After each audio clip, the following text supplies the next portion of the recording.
Hey everyone, Mango7Roll here. How we doing today? Welcome to another episode of Epic 7, and today we are getting the balance patch adjustment preview. And my goal for this video is not to read things right and get things right. It's to have everything I read on the screen. That's my goal. So hopefully this is good. This just came out. Have not looked at it yet. As always, I have a few guesses. Solitaria seems to be like the center of attention. It would be nice if she got a little bit of a boost, especially since I have her. Araminta would be nice, but I can't really see that happening because they just kind of don't care about her, honestly. Who else would be nice, you know? Maybe we'll see an AOL nerf. There's no way, but maybe we'll see a nerf in these patch notes. Anybody else? Maybe with the upcoming ML unit, maybe like a change to Dilibet to make her slightly better. I know she's already good, but I don't know. Let's just look. Probably Judge KISE, right? With the skin. Okay, so I can't see the stuff on the right, so I'm going to expand like this, and then I'm gonna move it over. We're doing this together, okay? Okay, now you can see everything. Now I'll move my thing here. I'll make myself smaller, okay? It's so small. But we're gonna do this together. Okay. We have already on the last page. We are already on the last page of the year. In 2021, Epic 7 has received so much interest and support from all of our heirs. We sincerely appreciate your support in our journey. We wish that you have warm and joyful days in the end of the year. With this balance adjustment, we plan to implement changes to 7 heroes. Oh, 2 specially changed heroes. Oh no. Does that mean like 7 heroes, 2 specially changed, and then 2 of the base? And 2 artifacts. These changes are scheduled to take event on the 23rd, which is pretty much when we get Christmas Kana, right? Right.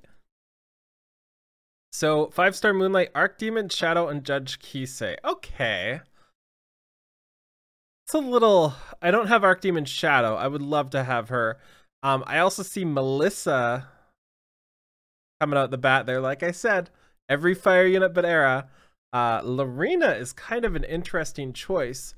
Like, don't get me wrong. I love me some PvE specially changed units, but we just haven't got any PvE in like a decade, right? Like there's been nothing to use them on. Also, does that mean there's no 4-star? 1, 2, 3, 4, 5, 6, 7. They did it.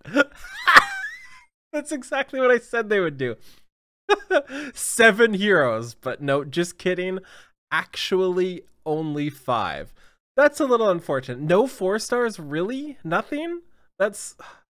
We're not off to a good start, Smilegate. Artifacts, Wind Rider, and Fairy Tale for a Nightmare. Pretty decent idea to change this, considering we're getting the banner, or we already have the banner, right? Or does it come on the 13th or something? I'm not sure, but it's soon. So, probability and number turns are based on fully enhanced characters. Cool. So let's read Archdemon's Shadow. So her soul burn now increases effect chance to 100% and ignores ER. And this also only costs 10 as well. That seems like a pretty sweet change. And after using Touch of Chaos, it's a 40%, so up 5% chance. Interesting. And her burn is now changed to decreased defense. I mean, decreased defense is pretty sweet. Actually, no, it's not changed. It's an additional increased defense as well as a burn. So that's pretty sweet. Archdemon Shadow has been relying on chances, we're still on the screen, to activate her main debuff effect seal and granting an extra turn. We concluded that it made it difficult for heirs to strategically utilize her and deemed it necessary to make her effects more independent. Plus, as inflicting seal effect has her greatest ability, we have decided to make the soul burn ignore the enemy's ER. That's a good idea. We will also slightly increase the effect chance of burst and enable dissolution to decrease defense of the enemies to make the skill more deserved for the focus cost. That's pretty sweet. I honestly don't know what this will do. I've only fought like 1 or 2 archdemons in the entirety that I've played so far. And I don't have her myself. So let me know in the comments down there how much this is going to change things. Like this is good. Like the 40% is good, obviously, but you're not going to notice that like in reality. Like that's not going to change how you use her. The Soulburn might, because that's guaranteed seal, which is pretty sweet, right? And obviously defense down seems pretty insane too, so I'm kind of curious how that goes. So okay, End of Evil attacks all enemies with a scythe with a 70% chance to dispel a buff from each enemy. I'm guessing they're going to move the buff to the spells somewhere else. Damage dealt increases with more enemies. So they took out the Soulburn. I'm guessing the Soulburn's going to the other ability, because otherwise you're just going to kill her cleave, right? So End of Evil now just decreases hit chance for 1 turn, which is very interesting. Okay, and Wave of Light. Soulburn grants an extra turn, yeah. 75% chance each to dispel 1 buff. Yep, same 75% chance. And increase skill cooldown 3 times. Grants skill nullifier once to the caster. Yep, she definitely needed that. Damage dealt increases when there are more enemies. So the damage looks like it's all into this one, right? She does lose some damage dealt here, but it does increase the base damage. So basically they just tweaked the numbers around a little bit and gave her hit chance. I'm not sure like what difference this ends up giving, right? Like what actual usage difference this gives her outside of it just being the same thing but more damage, I think. So let's see what they say. Many players have been making good use of Judge KISE by using her skills in a row with the help of Soulburn. However, her performance in battles was considered not so threatening when Soulburn is not available. With these adjustments to her skills, Wave of Light will have more effect, allowing players to use the skill more often in various battle situations. That is her skill 3, I believe. The root skill of Soulburn will now be Wave of Light, and players will still be able to cast multiple skills in a row. Yeah. So I feel like Wave of Light having more effect and have it be used without Soulburn, have it be good without Soulburn, is going to mean with the Soulburn it's going to be insane, right? Meanwhile, the conditional increase in damage will be moved from Evil End to Wave of Light. Lastly, Wave of Light will inflict slightly increased damage after activating different skill effects. The actual damage dealt will be slightly increased, and the chance for effects of the skill will be slightly increased as well. Was it slightly increased? Before a 75% chance.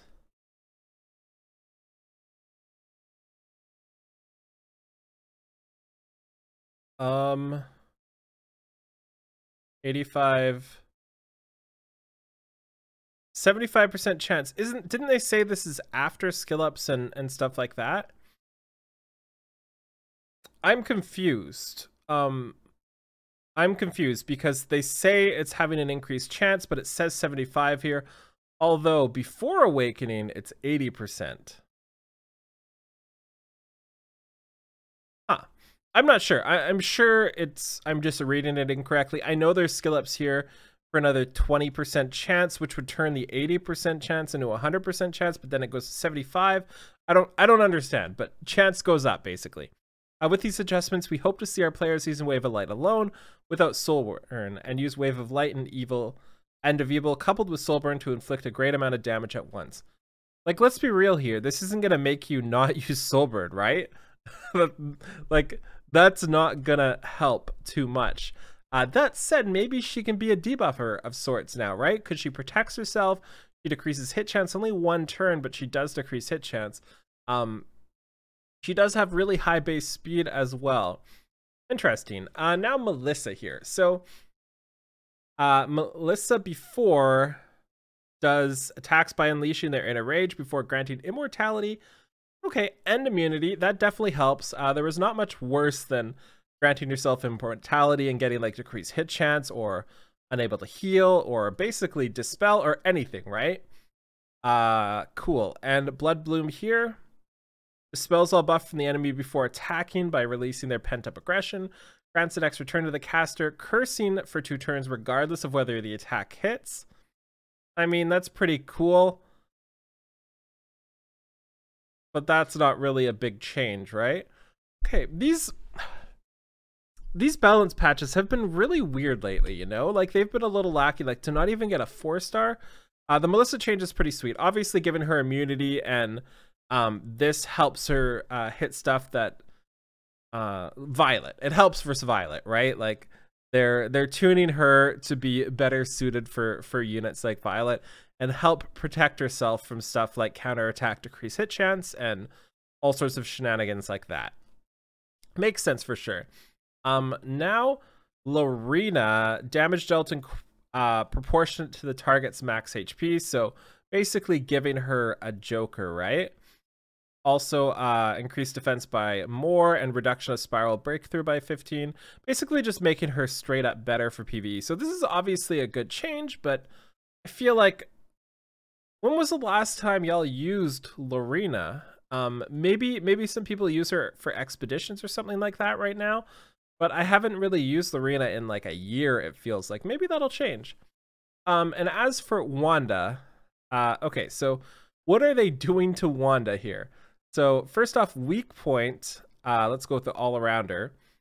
Shoots an arrow at the enemy, decreasing CR by 15%. So they're basically taking off the targeted thing here. So you can, it's non-conditional now.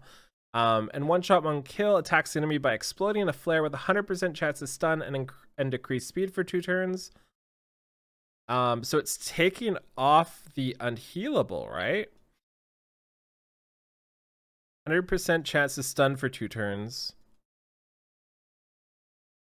And 50% chance to make them unhealable. Okay, so it's taking off unhealable, adding the speed, and making them both 100% chance. So definitely better having decreased speed, I think, and obviously 100% chance is better.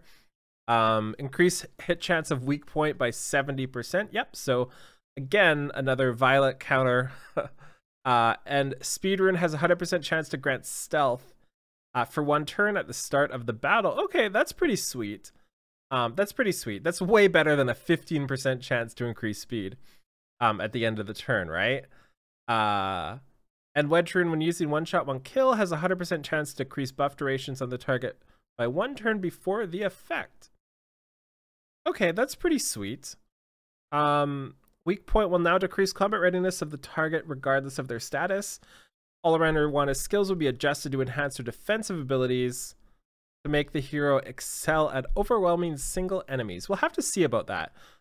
Pretty interesting take here. They did change a couple things. The speed, they made her more effective, and they gave her stealth. So all good things. But I guess we'll see if that's enough, right? Okay, and Wind Rider here increases the attack by 20% just straight up. And when the caster defeats an enemy with an attack, the attack of the caster by 40%. Okay, so basically makes it much easier to use unconditionally, I guess is the word. And then when things line up, you do get that additional attack. So it's really good, right, for all of the battle. And then when you proc something, then you get that additional, instead of like having to kill something, right? For those of you who haven't been playing since forever, Wind Rider used to be really good with Sez. You would blow somebody up, and then after you blow somebody up with Sez's skill 3, you get that 60% attack boost, and then you would blow up everybody with his, or not his passive, you blow up everybody with the rest of his skill 3 and just one-shot the whole team, right? It was a cleave way back when. Okay, so this one is interesting. They're changing, no, they're leaving the 1500 fixed damage, and after an extra attack, counterattack, and dual attack, has a 60% chance to dispel 1 buff from the target.